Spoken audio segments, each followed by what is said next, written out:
Hi friends, this is your Python partner here. So now let's see the concept to work with files and exceptions. So we need to work with the files like analyzing it or to save it or to modify it, etc. Right? So that people can run your program, do some work and then close it and come back later.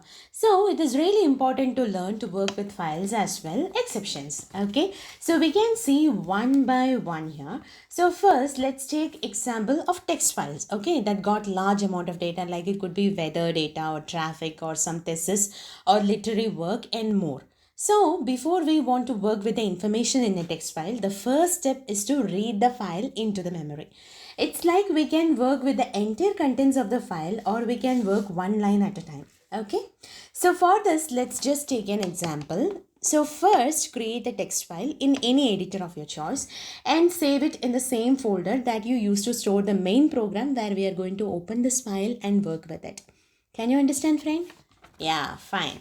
So I create a text file named life.txt, okay? And in it, I saved some lines which you can see in the output, okay? So it is now a very small secret, okay? Yeah. So then see, this is the main program. So see, in this line, there is an open off function, which is very essential as we are trying to open the file. And it requires one argument, that is the name of the file. So once this is given, then Python looks for this in the directory or folder where the current program that is being executed is stored. Got it, friend? Yes, let's continue.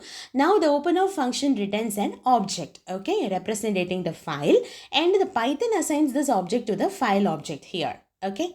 I hope you're clear till now. If not, just hear it once again, okay, friends? Yeah. See the keyword with here. So the use of this is it closes the file once the access to it is no longer needed. So normally we can get the access to the file using open off and can close it by close off function.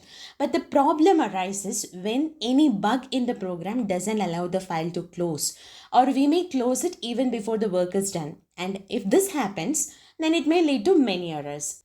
So what to say here is every time we may not know when to call close of function, and if the file is opened without it's been closed at the right time, it may cause the data to be lost or may get corrupted. So the structure used here is that Python will close a file after its usage, so you don't want to worry about it. Okay, so now we got a file object representing the text file, and now we use read-off method on it, and it reads the entire contents of the file and store it in the data, the variable.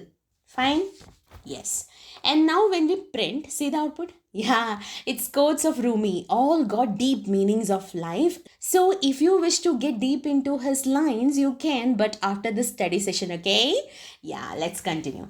So when you're reading file, you may want to analyze each line of the file. So for that, we can loop over the file object as well.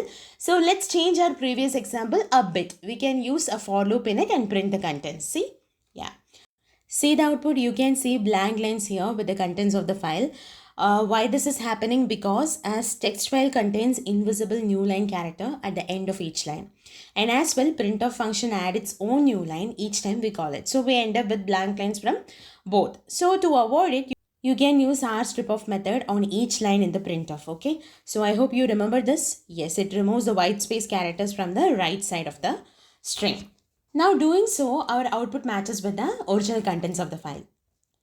As far as we have seen, the object written by the open-off function, it is accessible only inside the with block, okay? So if you wish to retain the access to it, then you can make it as a list, and then outside the with block, you can work with them as you want it. Okay, let's take our same example.